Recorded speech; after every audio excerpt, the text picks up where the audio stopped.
সুপ্রিয় দর্শক, বাংলাদেশের সর্বশেষ আপডেট দেশবাণী সংবাদে আপনাকে সুস্বাগতম। আমাদের চ্যানেলের নতুন দর্শক হয়ে থাকলে চ্যানেলটিকে সাবস্ক্রাইব করুন। 3.5 মাসের ব্যবধানে ফের চীনে যাচ্ছেন বিএনপির প্রতিনিধি দল। বিস্তারিত জানতে পারবেন এই ভিডিওটিতে।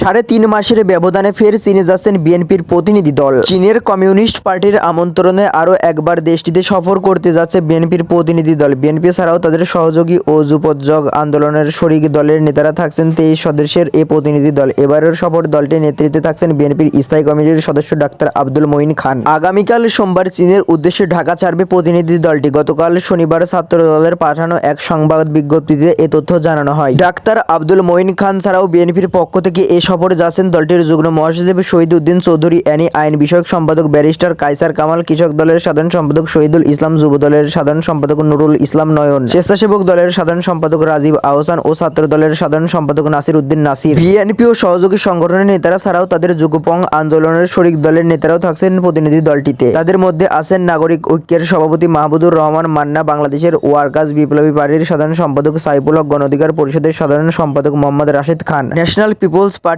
এনপিপি চেয়ারম্যান ফরদিউজ্জামান ফরহাদ, বাংলাদেশের খেলাফত মজলিসের যুগ্ম মহাসচিব মাওলানা আতাউর আমিন, ন্যাশনালিস্ট ডেমোক্রেটিক মুভমেন্টর এনডিএম চেয়ারম্যান ববি হাজ্জাজ ও বাংলাদেশ জাতীয় দলের চেয়ারম্যান অ্যাডভোকেট সৈয়দ এহসানুল হুদা প্রমুখ। এর আগেই চীনা কমিউনিস্ট পার্টির আমন্ত্রণে 2024 সালের 7 নভেম্বর চীন সফর করেছিল বিএনপির 4 সদস্যের একটি প্রতিনিধি দল।